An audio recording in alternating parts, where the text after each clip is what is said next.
Salam damai, sahabat Oase Rohani Katolik. Apa kabar Anda semua?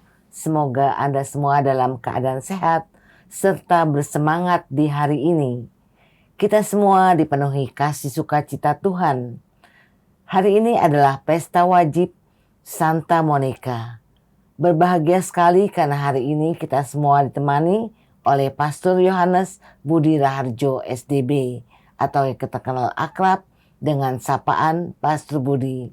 Saya Bernard Marita akan menemani Pastor Budi dan Anda semua sampai di penghujung acara nanti. Sekarang marilah kita menyapa salam damai kepada Pastor Budi yang sudah hadir untuk Anda semua. Salam damai Pastor Budi. Salam damai Marita dan para pemirsa pendengar dimanapun Anda berada. Pastor sehat? Syukurlah. Kiranya Marita dan semua juga ya. Ya, puji Tuhan, Pastor. Baiklah sahabat Oase Rohani Katolik, marilah kita awali jumpa kita dengan sebuah doa yang akan dipimpin oleh Pastor Budi. Dalam nama Bapa dan Putra dan Roh Kudus. Amin. Tuhan, kami terus bertekun dalam mendengarkan firman-Mu. Firman-Mu yang menjadi terang buat kami, untuk senantiasa hidup dalam terang kedatangan-Mu. Terus berjaga-jaga, hidup dalam iman yang membuahkan kasih, hidup dalam kasih dan kebenaran yang Kau ajarkan kepada kami. Kami panjatkan ini dengan pengantaran Kristus Tuhan kami yang hidup dan berkuasa, kini dan sepanjang masa. Amin. Amin. Antifon pembuka kita untuk hari ini adalah wanita yang takwa kepada Tuhan sungguh pantas mendapat pujian. Ia disebut bahagia oleh anak-anaknya dan suaminya pun memuji dia. Bacaan hari ini diambil dari surat kedua Rasul Paulus kepada jemaat di Tesalonika. Saudara-saudara, tentang kedatangan Tuhan kita Kristus Yesus dan berkumpulnya kita dengan Dia, kami minta kepadamu, jangan lekas bingung dan gelisah, baik oleh ilham roh maupun oleh kabar atau surat yang dikatakan berasal dari kami, seolah-olah hari Tuhan telah tiba. Kan hendaknya kalian jangan sampai disesatkan orang dengan cara yang bagaimanapun juga. Allah dari mulanya telah memilih kalian untuk diselamatkan dalam roh yang menguduskan kalian dan dalam kebenaran yang kalian percayai. Untuk itulah Ia telah memanggil kalian lewat Injil yang kami wartakan, sehingga kalian dapat memperoleh kemuliaan Yesus Kristus Tuhan kita. Sebab itu, berdirilah teguh dan berpeganglah pada ajaran-ajaran yang kalian terima dari kami, baik secara lisan maupun secara tertulis. Semoga Tuhan kita Yesus Kristus dan Allah Bapa kita menghibur dan memperkuat hatimu dalam segala karya dan tutur kata yang baik. Sebab Allah mengasihi kita, Ia memberi kita hiburan dan harapan baik karena kasih karunia-Nya. Demikianlah sabda Tuhan. Syukur kepada Allah. Sahabat Oase Rohani Katolik, marilah kita tanggapi sabda Tuhan dengan mazmur tanggapan. Tuhan akan datang menghakimi dunia dengan adil. Tuhan akan datang menghakimi dunia dengan adil. Katakanlah di antara bangsa-bangsa, Tuhan itu Raja. Dunia ditegakkannya tidak akan goyah. Ia akan mengadili bangsa-bangsa dalam kebenaran. Tuhan akan datang menghakimi dunia dengan adil. Biarlah langit bersukacita dan bumi bersorak-sorai. Biar gemuruhlah laut serta segala isinya. Biarlah beria-ria padang dan segala yang ada di atasnya, dan segala pohon di hutan bersorak-sorai. Tuhan akan datang menghakimi dunia dengan adil. Biarlah mereka bersuka cita di hadapan Tuhan, sebab Ia datang. Sebab Ia datang untuk menghakimi bumi. Ia akan menghakimi dunia dengan keadilan, dan bangsa-bangsa dengan kesetiaannya. Tuhan akan datang menghakimi dunia dengan adil. Sahabat Oase Rohani Katolik, marilah kita simak bersama bacaan Injil yang akan disampaikan oleh Pastor Budi untuk kita semua. Tuhan bersamamu. Dan bersama rohmu. Inilah Injil suci menurut Matius. Dimuliakanlah Tuhan. Pada waktu itu Yesus bersabda, "Celakalah kalian, ahli-ahli Taurat dan orang-orang Farisi. Hai kamu orang-orang munafik, sebab perpuluhan dari selasih, adas manis, dan jintan kalian bayar. Tetapi yang terpenting dalam hukum Taurat kamu abaikan, yaitu keadilan, belas kasih, dan kesetiaan. Yang satu harus dilakukan, tetapi yang lain jangan diabaikan. Hai kalian pemimpin-pemimpin buta, nyamuk kalian tepiskan dari minumanmu, tetapi unta di dalamnya kalian telan. Celakalah kalian, hai ahli-ahli Taurat dan orang-orang Farisi, hai kalian orang-orang munafik, sebab cawan dan pinggan kalian bersihkan sebelah luarnya, tetapi sebelah dalamnya penuh rampasan dan kerakusan. Hai orang-orang Farisi yang buta, bersihkanlah dahulu sebelah dalam cawan itu, maka sebelah luarnya juga akan bersih." Demikianlah sabda Tuhan. Terpujilah Kristus. Baiklah sahabat Oase Rohani Katolik, setelah kita menyimak firman-firman Tuhan pada hari ini, kita akan simak bersama permenungan yang akan disampaikan oleh Pastor Budi untuk kita semua. Silakan Pastor. Baik, Marita. Seperti biasa, di bagian pertama saya mau mengomentari bacaan pertama. Surat kedua Rasul Paulus kepada jemaat di Tesalonika. Kalau kedua berarti kita juga paham, mengerti itu lanjutan dari yang pertama. Sedikit keterangan untuk memahami surat ini. Jemaat Tesalonika dibangun oleh Paulus setelah pewartaan Injilnya dalam perjalanan misionarisnya yang kedua. Dan di situ tumbuh banyak iman, kehidupan yang baik dari umat di Tesalonika. Tetapi Paulus pergi ke tempat lain untuk terus mewartakan Injil, lalu dia mendapat kabar apa yang sedang terjadi di antara umat Tesalonika ini. Dan persoalan adalah persoalan mengenai yang digelisahkan, yang tampaknya juga jadi tidak tertib kehidupan di umat, bahkan bisa salah, keliru gitu ya, kata kuatnya itu sesat begitu ya. Itu menyangkut kedatangan Yesus yang kedua. Kapan itu? Dan kalau kita lihat di surat ini, tidak panjang, 3 bab, dan di dalam liturgi dibaca 3 hari juga. Hari kemarin, hari Senin, bab 1, isinya sekedar semacam pengantar dan salam. Paulus bersyukur untuk iman dan kasih yang berkembang di antara umat. Dan yang bab 2 yang hari ini kita dengarkan itu menjadi inti surat itu, Dan Paulus mau menanggapi persoalan yang timbul dalam kehidupan bersama itu.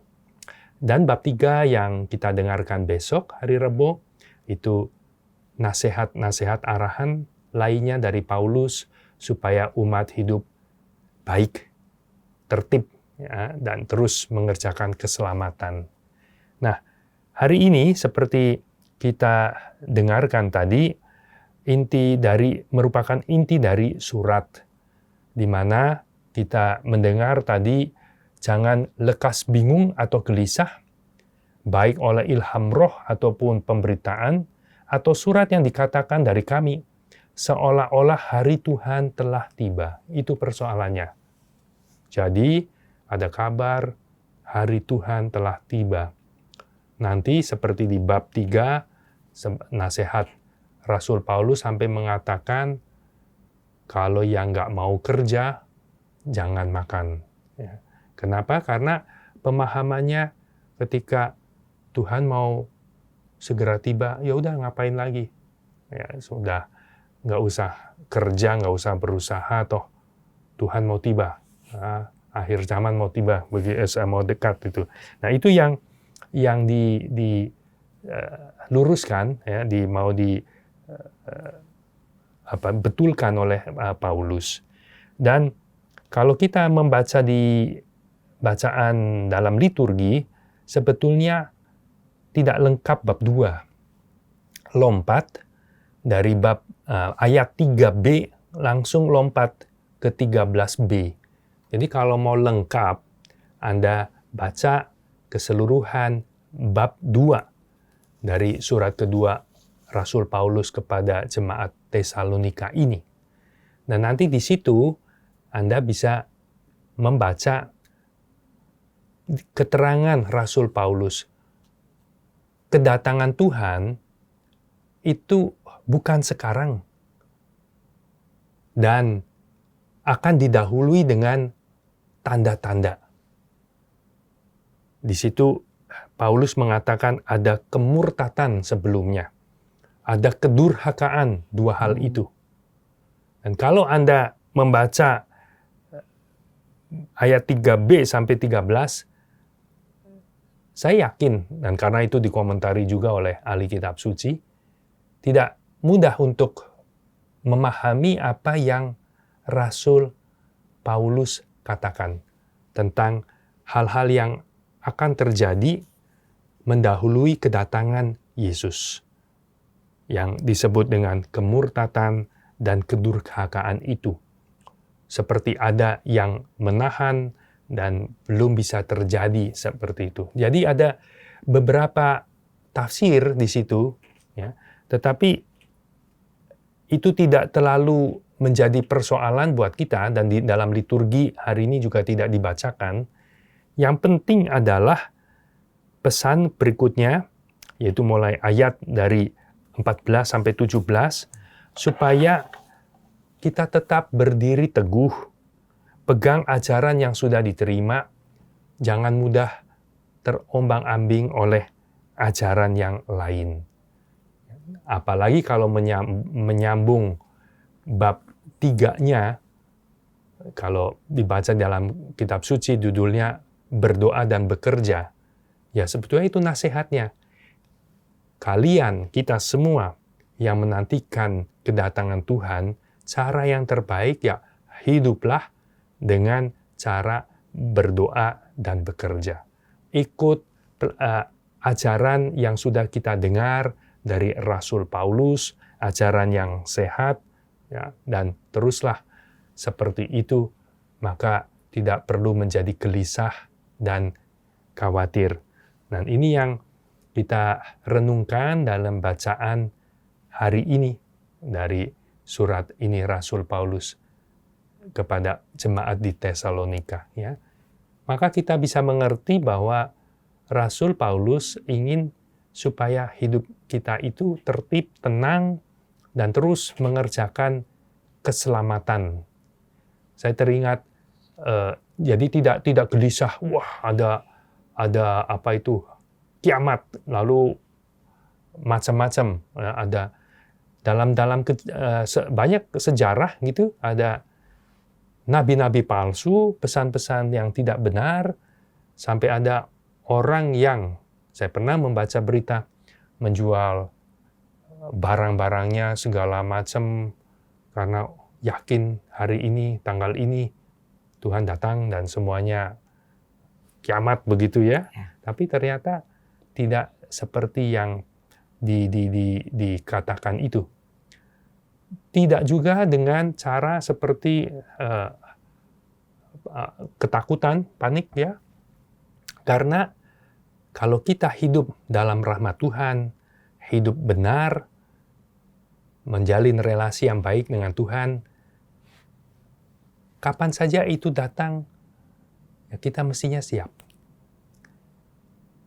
Saya teringat cerita orang kudus yang dimana seingat saya itu Santo Aloysius ya, ketika dia sedang bermain dan dia ditanya, kalau parusia itu yang istilahnya dalam kitab suci ya, kedatangan Tuhan itu akan terjadi sekarang, kamu akan buat apa gitu ya. Biasanya orang, wah Tuhan datang lalu kita mana cari pasur, sakramen tobat atau ke kapel dan berlutut berdoa atau beresin segala sesuatu ya. Tapi Aloysius Santo ini mengatakan, saya akan terus bermain, saya akan terus melakukan kegiatan saya. Artinya apa? Artinya dia memang hidup selalu dalam rahmat Tuhan, dalam jalan Tuhan. Jadi kapanpun itu datang, bukan sesuatu yang mencemaskan, menggelisahkan, seperti harus tiba-tiba bikin apa begitu ya, panik. Tetapi tetap melakukan dengan tenang kegiatannya yang memang senantiasa dia lakukan di dalam jalan Tuhan. Demikian, maka dari bacaan pertama, kita kiranya bisa mendapat inspirasi itu, menerangi hidup kita, supaya terus memelihara hidup kita dalam terang kedatangan Tuhan, ya, dengan iman, sehingga kita selalu menjaga hidup kita, hidup dalam rahmat Tuhan. Dan hidup di dalam terang kedatangan Tuhan, jadi pengharapan akan Tuhan yang datang, itu juga punya pengaruh kepada secara psikologis, kalau dihayati betul-betul, akan senantiasa memberikan semangat, akan memberikan juga bahkan penghiburan, untuk tidak perlu terlalu khawatir dengan banyak hal-hal yang terjadi di dunia. Persoalan ini, persoalan itu selalu kita punyai. Dan orang kalau kurang wawasan yang lebih luas, mungkin bisa jatuh dalam kecemasan yang berlebihan, ketakutan yang melumpuhkan, atau bahkan mengakibatkan sakit. Ya. Semua mengalami kesulitan, semua mengalami masalah, pasti ada tantangan, tetapi kalau kita hidup dalam iman akan harapan akan kedatangan Tuhan, kalau pikirkan itu, semuanya terasa jadi lebih ringan. Karena segala sesuatu menjadi relatif. Itu juga nasihat dari Bapak pendiri kami, Don Bosco, Santo Yohanes Bosco. Ya. Ketika rekan imamnya cemas dalam hal ini dan itu, wah Don Bosco, nggak ada ini, wah Don Bosco ada masalah itu, wah Don Bosco kurang ini dan sebagainya. Ya, dan dia nasihatnya juga mudah seperti itu kepada rekannya, Romo. Ya, mari kita pikirkan sedikit tentang surga. Maka segala sesuatu terasa sudah dibereskan, ya, diringankan, ditenangkan. Ya. Demikian, maka hidup dalam terang, senantiasa memikirkan kedatangan Tuhan, Tuhan yang akan datang menjadikan langit dan bumi yang baru, bukan mencemaskan kita. Kalau kita terus hidup dalam rahmat Tuhan, malah membuat kita bisa senantiasa ada sukacita, ada ketenangan, dan antusiasme, ya, antusiasme hidup dalam terang kedatangan Tuhan. Semoga demikian yang boleh pahami, ya, menjadi inspirasi dari pesan Rasul Paulus kepada jemaat di Tesalonika dalam bacaan hari ini. Begitu, Marita. Terima kasih, Pastor. Pastor, kita ada manusia biasa. Tentu kita merasakan ketakutan dan hal-hal apa yang harus kita siapkan dalam menyambut kedatangan Tuhan Yesus yang kedua, Pastor, ya. Persis seperti yang tadi saya katakan, bab berikutnya, bab 3, dan kalau kita dengarkan besok, ya, itu ya satu arahan praktis, berdoa dan bekerja. Dua hal itu. Artinya berdoa itu kan senantiasa kita menjalin relasi komunikasi dengan Tuhan. Seperti mendengarkan ORK, itu kan juga berdoa. Mendengarkan sabda Tuhan dan merenungkannya itu juga berdoa. Dan di situ kita seperti terus diberi makan oleh Tuhan, dikuatkan, dihibur, diterangi. Lalu bekerja. Setelah berdoa, sumbernya apalagi kalau itu ekaristi, sumber, ya, dan puncak kehidupan orang Kristiani, memberi kepada kita satu semangat, kekuatan untuk lanjut bekerja sesuai dengan panggilan hidup kita, jalan hidup kita, dan kita memberi diri itu dalam pekerjaan itu, memberi diri untuk Tuhan yang kita imani, ya, yang kedatangannya kita nantikan, kerja sebaik-baiknya. Seperti itu, maka itu yang sudah terbaik untuk mempersiapkan kedatangan Tuhan. Seperti Santo Aloysius, kita juga tidak perlu cemas kapan saja kalau Tuhan datang, ya, bukan juga kiamat besar itu, tapi kiamat kecil dalam arti akhir hidup kita masing-masing, kita menyambutnya juga dengan tenang. Bahkan menyambut kedatangan Tuhan pastikan sangat menggembirakan, ya, seperti kita semua sedang antusias menyambut kedatangan Sri Paus. Ya, dan apalagi menyambut kedatangan Tuhan, ya. Kalau kedatangan Sri Paus saja begitu antusias yang besar, sukacita, mestinya seperti itu juga menyambut kedatangan Tuhan. Kan nggak ada yang merasa di sini ada Sri Paus datang, walau takut dan panik dan apa, ya. Tetapi semua antusias, malah pingin bisa dekat-dekat dengan beliau, ya. Bayangkan juga seperti itu. Demikian. Ya. Terima kasih, Pastor. Adakah suatu doa khusus, Pastor, untuk menghadapi kedatangan Tuhan ini? Adakah suatu doa yang perlu kita lakukan secara khusus? Saya tidak pikir ada yang khusus begitu, ya. Doa yang Tuhan sendiri ajarkan, doa Bapa Kami, yang gereja juga ajarkan, Salam Maria, jadi Ekaristi, Rosario, itu sudah yang terbaik. Oke? Oke, terima kasih, Pastor. Baiklah, sahabat Oase Rohani Katolik, kita sudahi dahulu perjumpaan kita, perbincangan kita di bagian pertama ini, dan kami akan kembali setelah jeda berikut ini.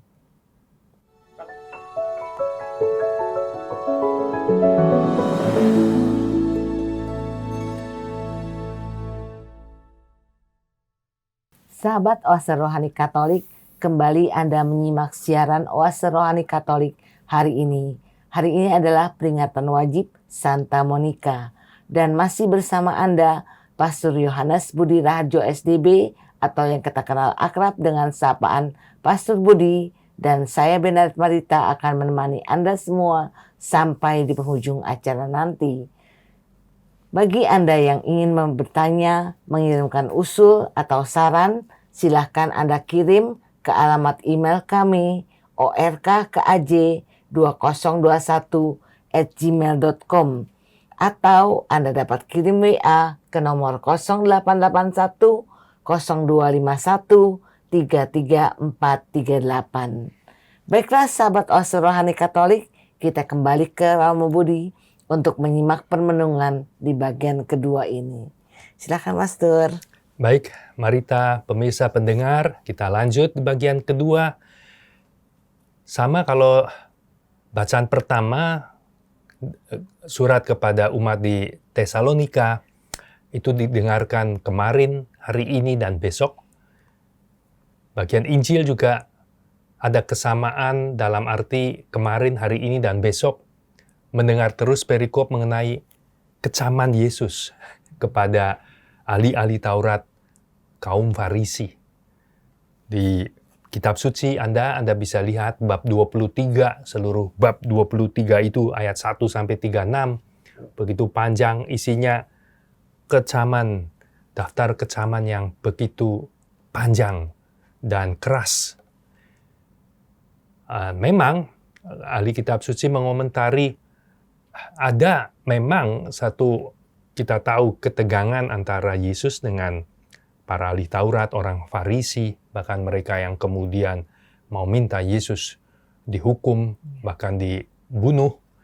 Tetapi ahli kitab suci juga mengomentari bahwa kiranya itu juga situasi umat gereja Matius dengan orang Yahudi yang ada ketegangan yang kuat dan penganiayaan juga dialami.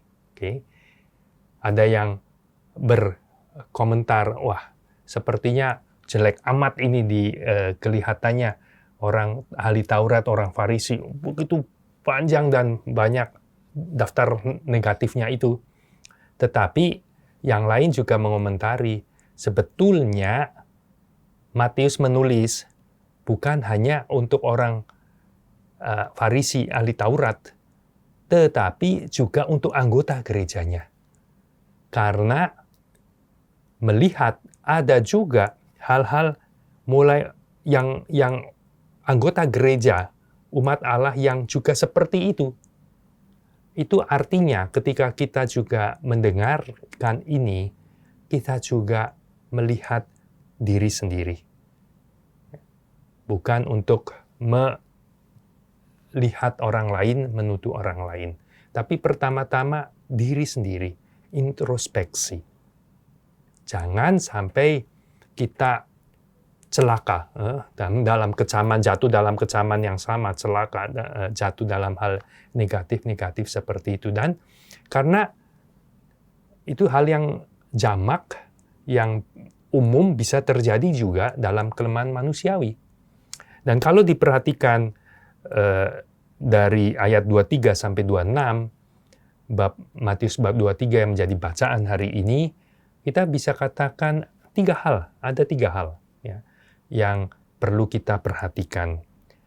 Kecaman Yesus pertama adalah ahli Taurat, orang Farisi lebih memperhatikan hal-hal yang kurang penting sehingga mengabaikan yang lebih penting atau sangat penting, bahkan ya, ngajarkannya perpuluhan, tetapi mengabaikan tiga hal itu yang dibilang tadi: keadilan, belas kasih, kesetiaan.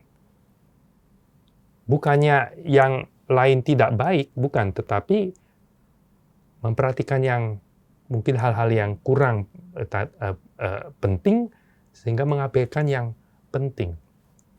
Kenapa begitu? Biasanya pasti itu menunjukkan kelemahan manusiawi.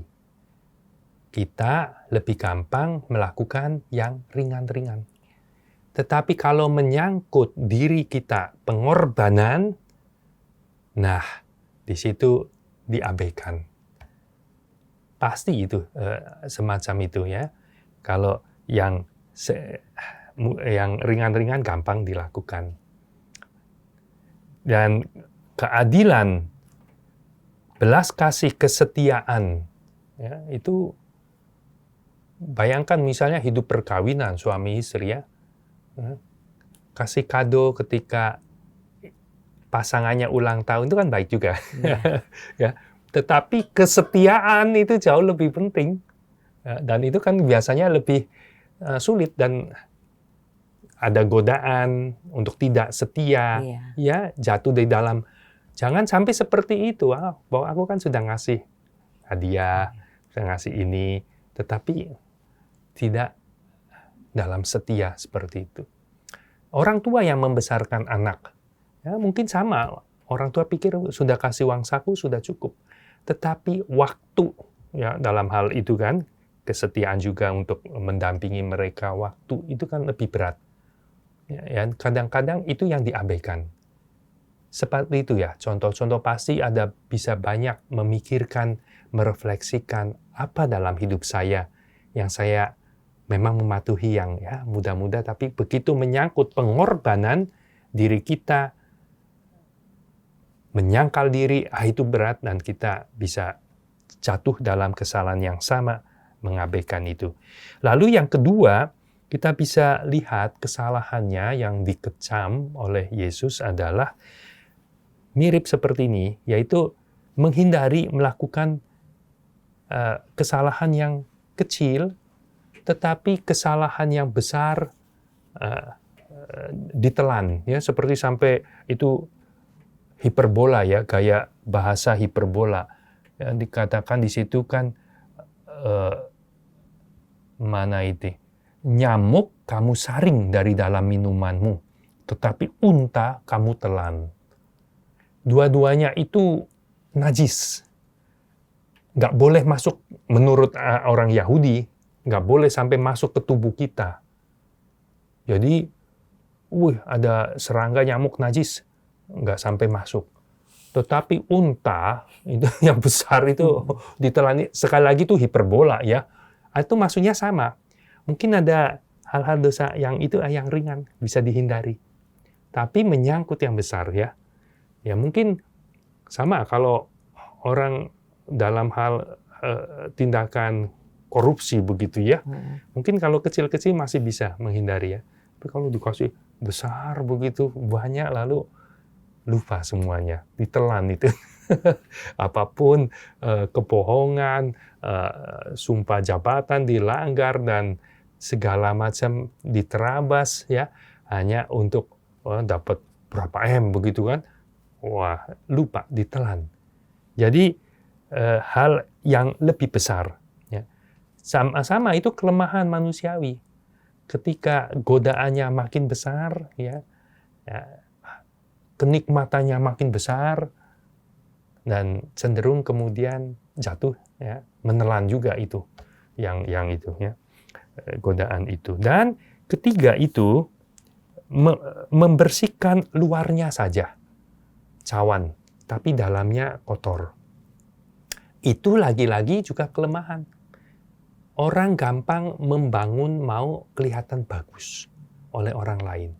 Tetapi kata Tuhan Yesus keras itu penuh rampasan dan kerakusan, penuh dengan kejahatan dalam diri manusia. Ya, jadi jangan membangun hidup yang seperti itu.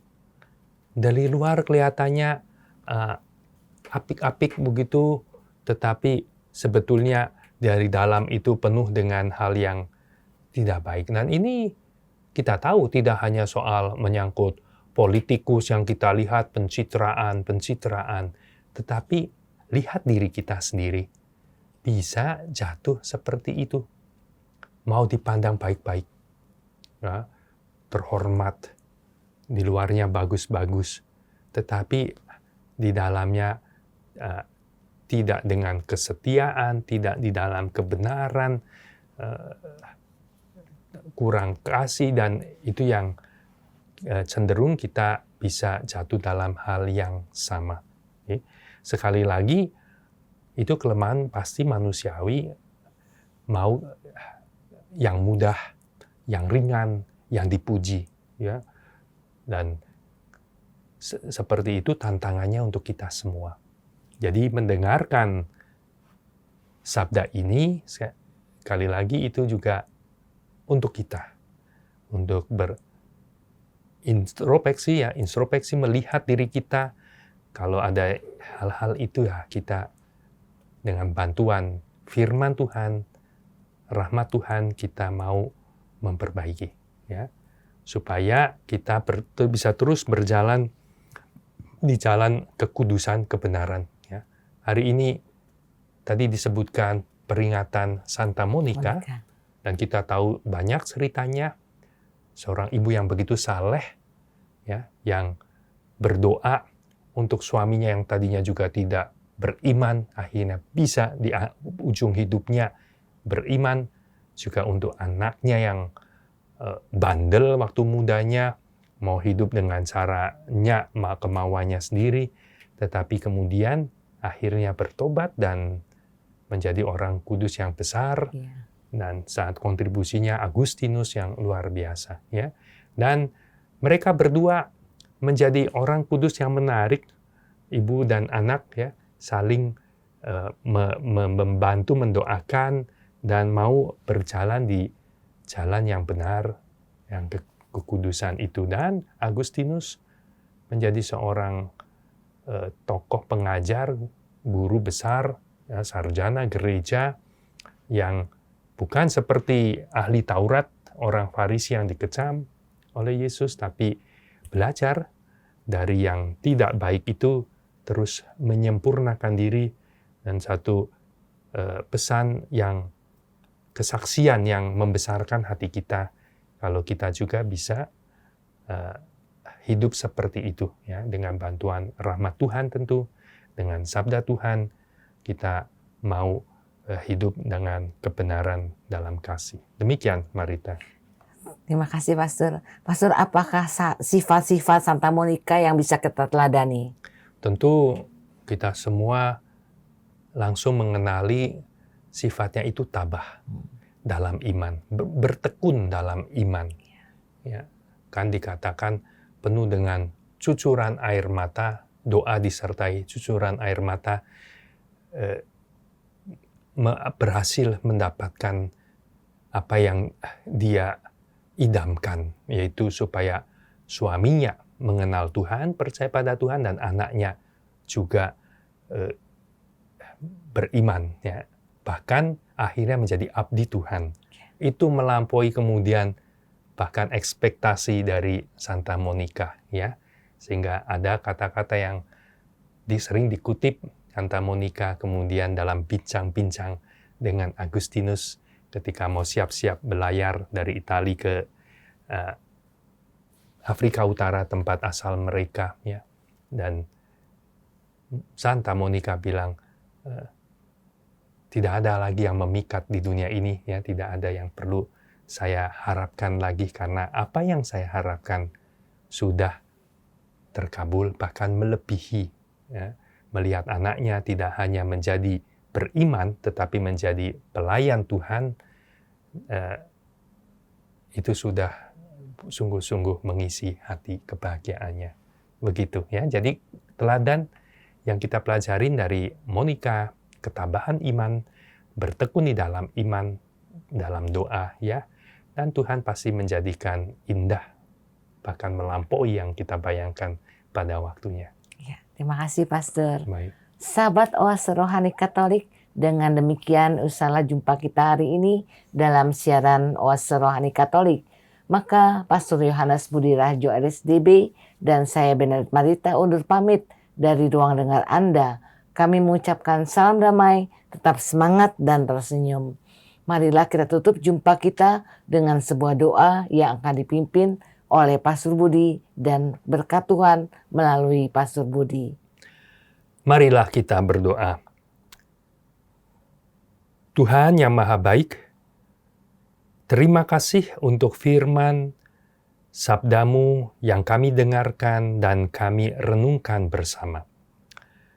Semoga firman itu terus menerangi kami semua, bertumbuh di dalam iman, hidup dalam terang kedatangan-Mu, dan dengan iman yang teguh, bertekun terus seperti teladan Santa Monica, kami mau terus maju di dalam kesempurnaan hidup seturut teladan para kudus-Mu. Kami mohon berkat-Mu itu, ya Tuhan, supaya kami bisa terus berkembang dalam iman yang berbuah pada kasih yang memuliakan Engkau dan menyelamatkan sesama. Engkau yang hidup dan berkuasa kini dan sepanjang masa. Amin. Tuhan bersamamu. Dan bersama rohmu. Semoga Allah yang Maha Kuasa memberkati saudara sekalian, Bapa dan Putra dan Roh Kudus. Amin. Terima kasih Pastor. Baiklah sahabat Oase Rohani Katolik, sampai jumpa lagi di siaran Oase Rohani Katolik berikutnya. Tuhan memberkati.